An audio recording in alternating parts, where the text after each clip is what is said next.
Is it all right if I read you some new poems? Ooh. It's a little dicey sometimes reading new work on camera. Ooh, we don't see.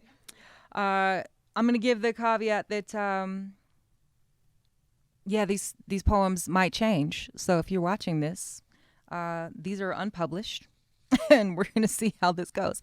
The poems that eventually they become might not be what you hear right now, and we're just gonna let that be what it is.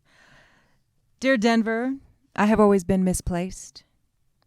Dear Denver, we need to talk. Dear Denver, you have a drug problem.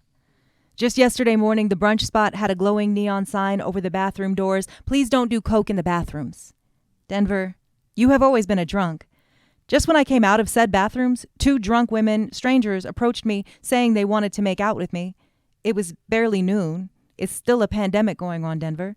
Denver, when my friend and I left the restaurant and I was relaying the drunk women's story to her, a stranger walked past and yelled, "I got black tar in mine," and my friend, not blinking, said, "I hope you get help with that," and just kept talking. Denver, I've been drunk after a night of dancing on this very block more than once, but I'm sober under today's sun, watching the haze of waste and tears rising from the sidewalks to meet the smoke in the air.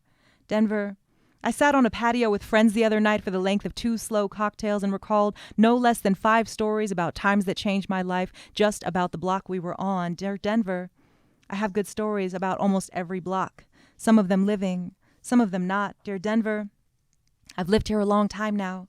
Are you ready to talk about the ghosts? Dear Denver, I've called you home this whole time. I do not know whether I mean it. Denver, people say this is a transplant city. No one is from here. Denver, I am from here. I am not no one. I am also not from here. Denver, I see those native bumper stickers on your cars and I got questions.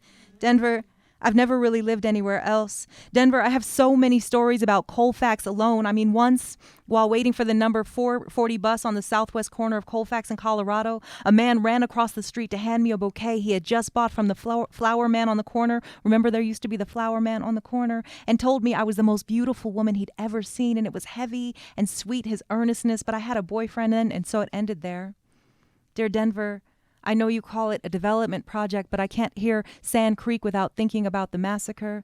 Denver, the average home price is enough to erase whole villages. Denver, the West was lost and is losing. Denver, if I yell my name down your alleyways, I am sure it will echo back someone else's name in someone else's voice like I was never even standing here. Dear Denver, I used to work for the man who's been your mayor now these last few years, back when we were young enough to call each other big head and laugh about it, how he called me radical even then, and I am only more radical now. We ain't laughed together in a long time, but still ask after each other's children because we remember them being born out of fierce hope and determination when we were the young black future of this city, and weren't we?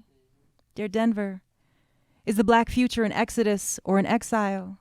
Will you sweep our footprints on the way out the door? The way you sweep encampments, still disappearing villages, erasing whole communities and calling it progress, Denver. 5 Points used to be black. You call it Rhino now. The restaurants all play hip-hop while they side-eye me suspiciously. Denver, Park Hill used to be black. Matter of fact, even Cherry Creek used to be black. Dear Denver, I'm still misplaced, displaced, dispersed. I want to build a village with the homies. I will not give you the forwarding address, Denver.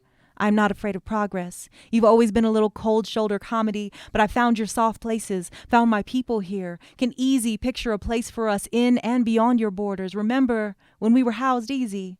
Remember when we could name a few neighborhoods where we could be loud and black in public? We were all just here.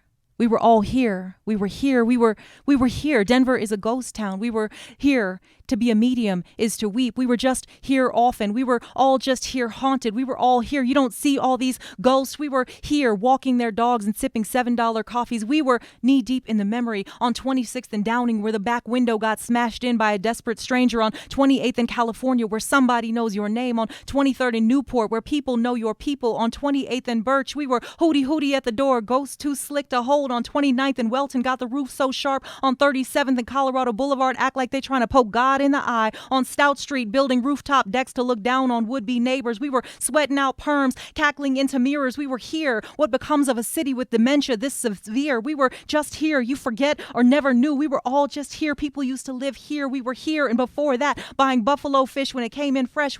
People used to live here.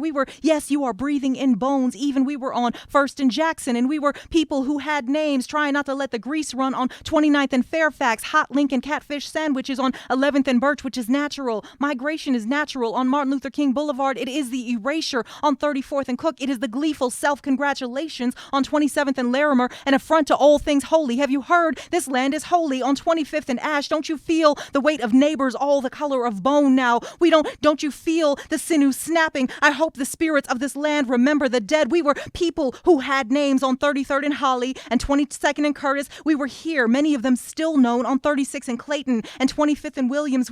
I just hope those spirits on 27th and Washington and 39th and Fillmore. We were all just here, possess you. On 29th and Clarkson and 23rd and Rosemary Street. We were all here, at least a little. On 40th and Steel Street and 29th and Magnolia. We were here, just enough to remember someone's grandma used to love them well. On 31st, to get you right, to let you know how hard they worked to have it, how hard they tried to keep it. We were here. We were all here. We were just here. I remember the names of the people I have loved here. This is an incomplete list that I will add to forever. Do you remember that paper, like memory, is finite? I can feel myself forgetting with it's not really sketchy over here anymore. And people look back at me like I'm a stranger, like I'm lost, because I'm still looking for places they never met, yelling names they never heard. And who cares about history when we all grease ourselves with dinosaur bones? But I still want to honor the story, raise landmarks to the loves that have happened here, the songs that poured from our guts and the heaving shoulders we lost, the prayers said out loud in each other's arms, and the ones spoken only in the dark, only to God, only to a future we hope remembers. We were here and loved each other well. I remember the block that was shot on. Remember how hard my cousin cried when she found out. Remember when got charged as an adult and we were only 14. And I remember when dared me to knock over the cardboard blocks when we were in kindergarten, and I did it, and it was loud, and I got in trouble, and I was mad at then. And I remember he and kissing on Jenny's front steps in 8th grade because was the kind of girl who boys always liked, and me and just watched like we were learning something. And I remember when I heard that was shot and what block it happened on. And I remember how he always picked me first when we played basketball in gym class because he knew I would pass the ball and never try to shoot it myself. And I never got picked first for anything in gym class. So I remember well which blocks we avoided because the sidewalks got narrow and stingy, or there was too much loose gravel always getting in our shoes, or a mean dog looking like Cujo always getting loose, or the old white lady who sat on her porch all day with curlers in her hair always wanting to stop us when we walked by and ask too many nosy questions, making us late for church. And I remember when had a heart attack and drove herself to the hospital and let us all know what happened after she got back home. And I remember had a long car with shiny wheels, and sometimes he let us ride in the back seat on our way to City Park, and we would have a basket full of sandwiches on our laps and sometimes fishing poles, and would catch catfish out on the lake, and we would pull up to the park with the music playing loud, and it harmonized with every other big shiny car with its music playing loud, and we felt like maybe we belonged somewhere to somebody on a hot summer day in Denver, Colorado. And I remember the memorial service we had for around the Crawdad Pond and at that same park, and I remember how we were sad and the grown folks were sadder and how they told us to go on and play after a while. And I remember too well the way we ran through the sprinklers and called it going swimming because we didn't know no better. And I remember the moss growing up between the cracks in the sidewalk and squeezing it between our toes anytime it rained in summer. I remember the block party barbecues and the 50-11 types of tag we made up, and the way we loved and knew each other's names and people and which houses we could go in and not, and whose yard we could play in and not. I remember the race to the front door when the street light clicked on. I remember the dread of hearing my own name called from the front porch. I remember the skin knees and the anthills and the slick talk and the hide and seek. I remember when we belonged to a place and it belonged right back. I remember this used to be home. This used to be family. I remember we used to live here. On the easternmost wall in the back bedroom in my grandmother's house, somewhere maybe mid-wall, about halfway between where the top and bottom bunk beds once stood, if you look closely enough, you will find there, scratched out in a black ink, a scraggly heart drawn around the words, Suzi was here. And this is that too. This is that. I'll close with like a little bit of some bird poems. I'm sorry, I'm just barreling through them. I'm like, oh, let's read poems. Okay.